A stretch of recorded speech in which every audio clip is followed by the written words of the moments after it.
Hello বন্ধুরা, আজকে আমি এক্সপ্লোর করতে যাচ্ছি থাইল্যান্ডের ইতিহাসের সবচেয়ে বেশি আয় করা এবং জনপ্রিয় একটি থাই মুভি। এই মুভিটা এতটাই অসাধারণ যে এর গল্পটা শুনলেই আপনারা বুঝতে পারবেন এটি কতটা ইউনিক, ভয়ঙ্কর আর একই সাথে ইমোশনাল হতে চলেছে।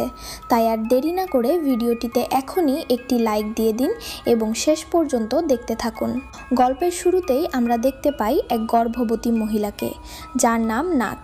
সে তার নিজের ঘরে এক অসহ্য প্রসব বেদনায় ছটফট করছে।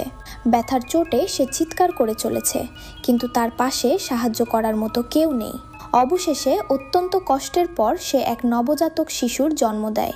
এর পরের দৃশ্যে দেখা যায় নাক তার ছোট্ট সন্তানকে কোলে নিয়ে বাইরে বের হয়েছে। কিন্তু অদ্ভুত ব্যাপার হলো, তাকে দেখা মাত্রই আশেপাশের সাধারণ মানুষ চরম আতঙ্কে শিউরে ওঠে এবং যে যার মতো দ্রুত নিজেদের ঘরের দরজা জানালা বন্ধ করে নেয়। কেন তারা নাককে দেখে এভাবে পালাচ্ছে তা আমরা একটু পরেই জানতে পারবো। এবার স্ক্রিনে এন্ট্রি হয় আমাদের মূল নায়ক মার্কের।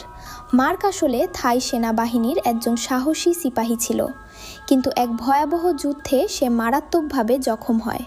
তার শরীরে একের পর এক গুলি লেগেছিল, যার কারণে তার বেঁচে থাকার আশা প্রায় শেষ হয়ে গিয়েছিল। তাকে চিকিৎসার জন্য একটি মেডিকেল ক্যাম্পে পাঠানো হয়েছিল।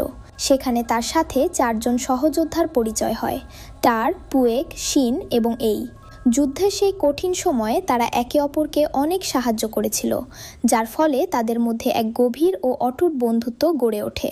যুদ্ধ শেষ হওয়ার পর মার্ক সুস্থ হয়ে ওঠে এবং তার এই 4 বন্ধুকে সাথে নিয়ে নিজের গ্রামে ফিরে যাওয়ার সিদ্ধান্ত নেয়।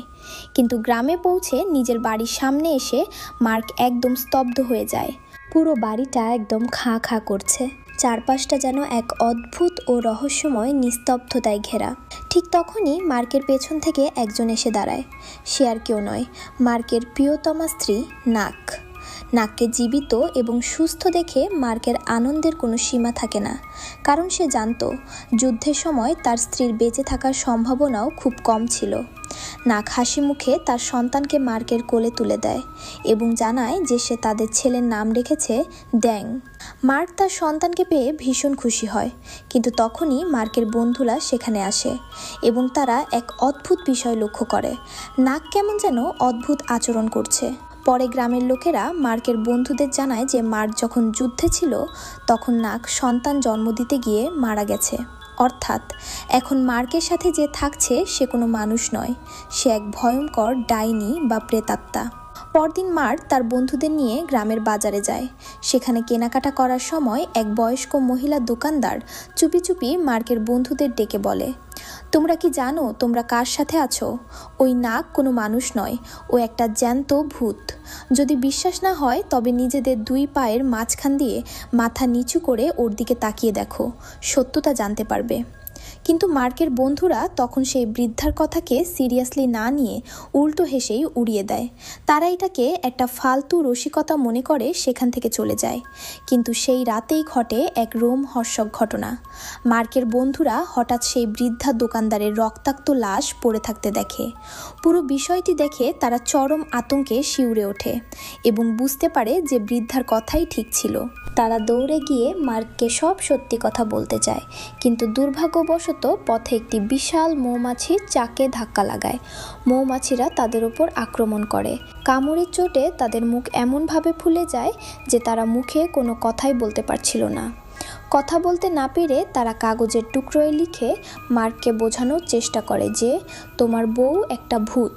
তারা তাড়াতাড়ি নিজেদের মালপত্র বেঁধে সেখান থেকে পালানোর প্রস্তুতি নেয়, কিন্তু তখনই তাদের মনে পড়ে তাদের বন্ধু মার্কের কথা। তারা ভাবে, আমরা এভাবে আমাদের জানের বন্ধুকে একটা ডাইনির মুখে মরার জন্য ফেলে রেখে পালিয়ে যেতে পারি না।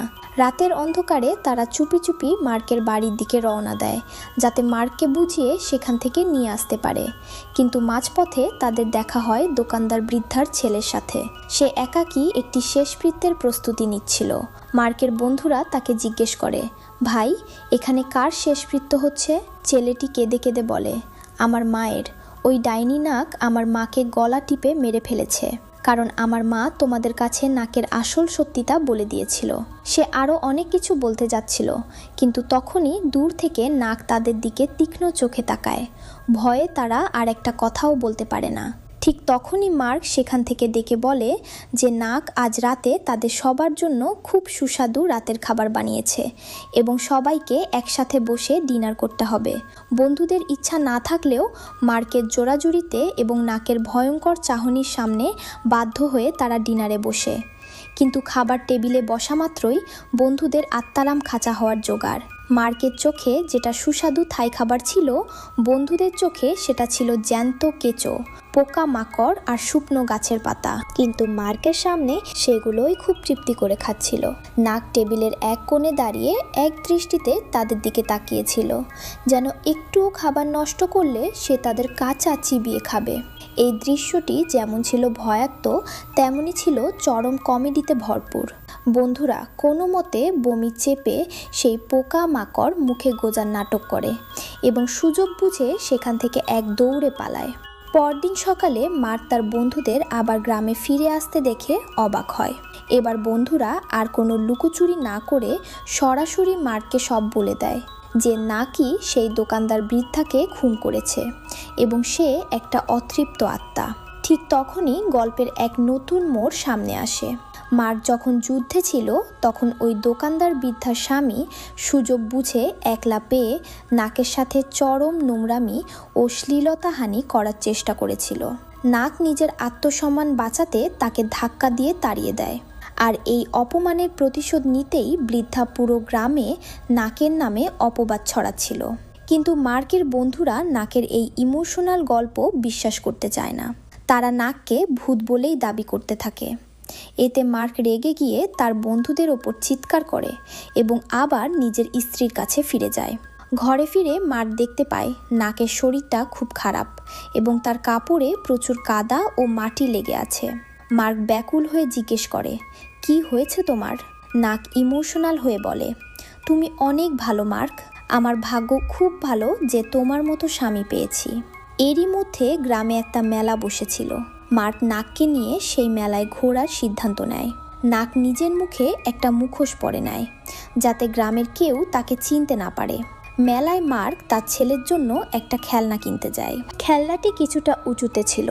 তখন নাক সবার অলক্ষ্যে নিজের অলৌকিক ক্ষমতা ব্যবহার করে নিজের হাতকে অস্বাভাবিক লম্বা করে ওপর থেকে খেলনাটি পেড়ে নেয়। এই অদ্ভুত দৃশ্যটি মার্কের বন্ধুরা দূর থেকে দেখে ফেলে এবং তাদের ভয় আরও বহুগুণ বেড়ে যায়। নাক খুব আবেগপ্রবণ হয়ে মার্ককে জিজ্ঞেস করে, আচ্ছা মার্ক, আমি যদি কখনো মরে যাই তুমি কি করবে? মার্ক নাকের চোখে চোখ রেখে বলে, এমন কথা মুখেও এনো না। যদি মরতেই হয় তবে তোমার আগেই আমার মৃত্যু হবে। তোমাকে ছাড়া বেঁচে থাকার কথা আমি স্বপ্নেও ভাবতে পারি না। আর আমি যদি মরে যাই তবে আমার আত্মা তোমার সাথেই থাকবে। এই দৃশ্যটি ছিল অত্যন্ত হৃদয়স্পর্শী। অন্যদিকে মার্কের 4 বন্ধু এবার মনস্থির করে যে তারা যে কোনো মূল্যে মার্ককে ওই ডাইনির হাত থেকে উদ্ধার করবেই।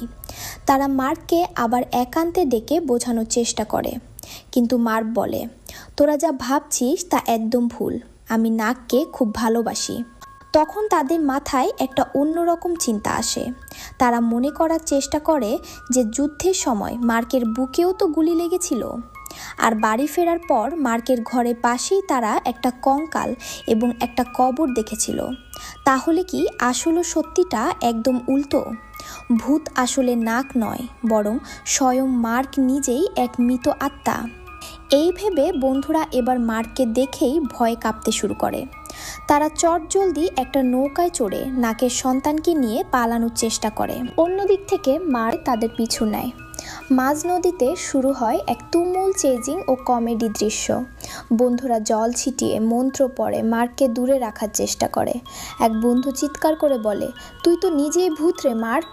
মার্ক অবাক হয়ে বলে, আমি ভূত হতে যাব কেন? আমি তো জ্যান্ত মানুষ। ঠিক তখনই এক বন্ধুর মনে পড়ে সেই প্রাচীন প্রথা অনুযায়ী শুধু 1 পা নয় 2 পা ভেঙে সম্পূর্ণ নিচু হয়ে দেখতে হয়। নৌকার মধ্যেই সে আবার সঠিক নিয়মে মাথা নিচু করে তাকায়। আর তখনই জলের মতো পরিষ্কার হয়ে যায় যে মার্ক নয়, নাকি আসলে সেই ভয়ঙ্কর ও অতৃপ্ত আত্মা। ভয়ে কাঁপতে কাঁপতে তারা সবাই মিলে একটি পবিত্র বৌদ্ধ মন্দিরে আশ্রয় নেয়। সেখানে একজন বৌদ্ধ সন্ন্যাসী একটি পবিত্র সুতোর সাহায্যে সবাইকে একটি সুরক্ষা বলয় তৈরি করে দেন, যাতে কোনো ভূত ভেতরে ঢুকতে না পারে।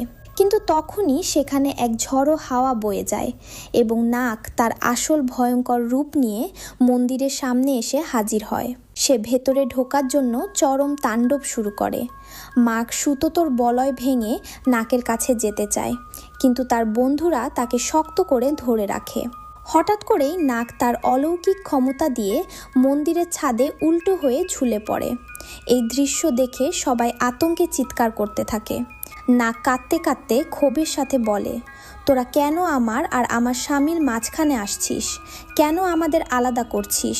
মার্কের বন্ধুরা বলে, তুমি একটা ভূত, তুমি আমাধু মার্কের পিছু ছাড়ছো না কেন? তুমি তাকেও মেরে ফেলবে, যেমনটা ওই দোকানদারকে মেরেছ। নাগ চিৎকার করে কেঁদেও উঠে বলে, আমি তাকে মারিনি, সে ভয়ে পালাতে গিয়ে নিজেই নদীতে ডুবে মারা গেছে। আমি কোনো ক্ষতি করতে চাইনি, আমি শুধু আমার স্বামীর সাথে কিছুটা সময় কাটাতে চেয়েছিলাম, কারণ আমি তাকে জানের চেয়েও বেশি ভালোবাসি।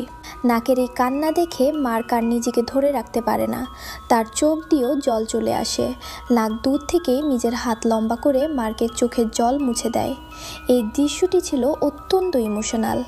নাক কাঁদতে কাঁদতে মার্কের কাছে ক্ষমা চায় এবং বলে, আমাকে মাফ করে দাও মার্ক, আমি সন্তান জন্ম দেওয়ার সময়ই মারা গিয়েছিলাম, কিন্তু আমি তোমাকে ছেড়ে যেতে পারছিলাম না। তবে তুমি আমাকে কথা দাও, আমি চলে যাওয়ার পর তুমি কখনো আত্মহত্যার চেষ্টা করবে না, নিজের জীবন শেষ করবে না। আমার স্মৃতি বুকে নিয়েই তোমাকে সুখে বাঁচতে হবে। ঠিক তখনই গল্পের সবচেয়ে বড় এবং মাস্টার স্ট্রোক টুইস্টটি সামনে আসে। মার্ক কেঁদে উঠে বলে, আমি একটু বোকা হতে পারি নাক, কিন্তু আমি এতটা অন্ধ নই যে নিজের স্ত্রীর আসল সত্যিটা বুঝবো না।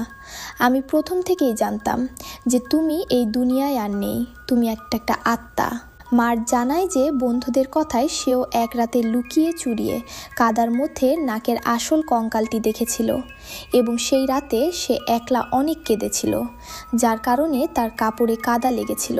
মার্ক বলে, তুমি ভূত হও বা যাই হও, তুমি আমার জন্য কখনো কোনো ক্ষতি করনি, তুমি পৃথিবীর সবচেয়ে সেরা স্ত্রী।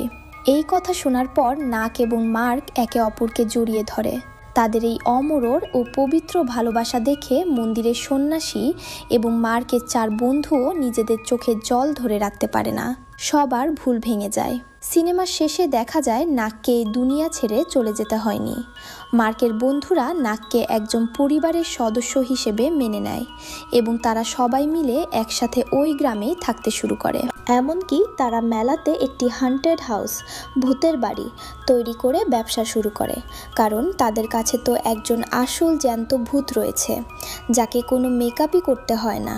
আর এভাবেই অত্যন্ত মিষ্টি কমেডি এবং একটি হ্যাপি এন্ডিংয়ের মাধ্যমে এই অসাধারণ মুভিটি শেষ হয়। বন্ধুরা, আপনাদের এই হরর রোম্যান্টিক কমেডি মুভির স্ক্রিপ্টটি কেমন লাগলো আমাকে কমেন্ট করে অবশ্যই জানাবেন। যদি ভিডিওটি ভালো লেগে থাকে তবে লাইক এবং শেয়ার করতে ভুলবেন না।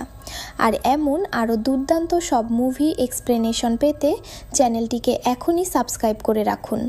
দেখা হচ্ছে পরের ভিডিওতে, ততক্ষণ পর্যন্ত ভালো থাকবেন। ধন্যবাদ।